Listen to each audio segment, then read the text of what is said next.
हमारे बड़े बेटे का फ़ोन था, कह रहा था पापा हम लोग परसों नहीं आएँगे। मैं चौंका, क्यों क्या हुआ? सुरभि को अपने भाई के घर जाना है, उसकी भाभी का बर्थडे है तो उसके बाद आ जाना। दीपावली की तो छुट्टियाँ होगी अभी, गोलू के स्कूल का भी नुकसान नहीं होगा। नहीं पापा, उसके बाद शिमला जाने का मन है सुरभि का। मैं फिर कुछ नहीं बोला, ठीक है जैसी तुम्हारी मर्ज़ी कहकर मैंने उदास मन से फ़ोन रख दिया। मीनू ने शायद बातचीत से अंदाज़ा लगा लिया था। उसने कुछ नहीं पूछा तो मैं हैरान हुआ। खुद ही बताया अनिल नहीं आ रहा है। पहले अपने साले के यहाँ फिर शिमला जाने का है उसे। ठीक है कोई बात नहीं कहकर मीनू ने आराम से अपनी चाय की आखिरी घूँट लेते हुए उठते हुए कहा, आप अब आप थोड़ा आराम कीजिए, मैं थोड़ा सैर करके आती हूँ।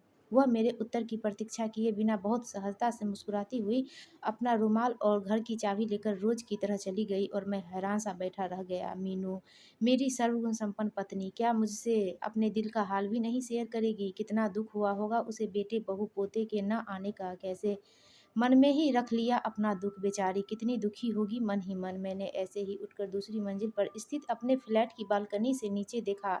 मीनू हंसती मुस्कुराती अपनी सहेलियों के साथ आगे बढ़ रही थी। बेचारी कैसे बनावटी हंसी हंस रही होगी। क्या वह बात सच है जो मैंने कहीं पढ़ी थी कि हर नारी स्वभावतः एक अच्छी अभिनेत्री होती है? मैं खुद ही इस बात पर मुस्कुरा दिया। मैंने रोज की तरह बेडरूम में लेटकर थोड़ी देर टीवी देखा, साथ साथ अपने विचारों में डूबता रहा। मेरे रिटायरमेंट में अभी 3 साल बचे हैं। हमारा बड़ा बेटा अनिल, उसकी पत्नी सुरभि और बेटा गोलू मुंबई में रहते हैं। छोटा बेटा अभय अपनी पत्नी मेघना और बेटी प्रिया के साथ लखनऊ में है और हम दोनों पति-पत्नी यहाँ पुणे में अपनी सुविधा अनुसार दोनों बेटे यहाँ आते-जाते रहते हैं। पर कुछ दिनों से देख रहा हूँ, यहाँ आने में उनकी रुचि कम हो गई है। मैं हमेशा अपने काम में व्यस्त रहा हूँ, पर अब अक्सर मीनू के बारे में सोचने लगा हूँ, कैसी रहती होगी पूरा दिन। पर वह किसी बात की शिकायत क्यों नहीं करती? उस पर खुश भी रहती है। आज उससे बैठकर बहुत सी बातें करूँगा, उसका दिल बहलाऊँगा, उसे बाहर डिनर पर ले जाऊँगा। मुझे अचानक उस पर बहुत प्यार आने लगा। इतने में डोरबेल बजी तो मैं लपक कर उठा। मीनू होगी, मैंने दरवाज़ा खोला, वही थी।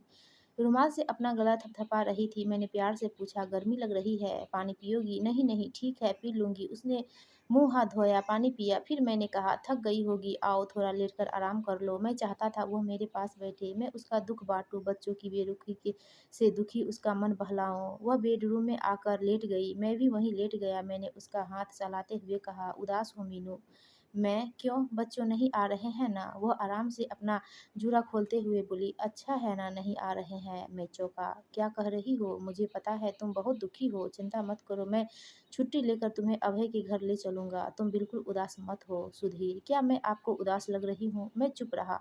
तो वह मेरा हाथ अपने हाथ में लेकर बोली, मैं ज़रा भी उदास नहीं हूँ। सच कहूँ तो इस बार उनके न आने की खबर से मुझे राहत ही मिली है। कमर दर्द के कारण अब ज़्यादा काम होता नहीं है और उन सबके आने से काम बहुत बढ़ जाता है और बहुएँ तो मेहमानों की तरह ही आती हैं। मुझे लगा अब मुझे भी समझदार हो ही जाना चाहिए।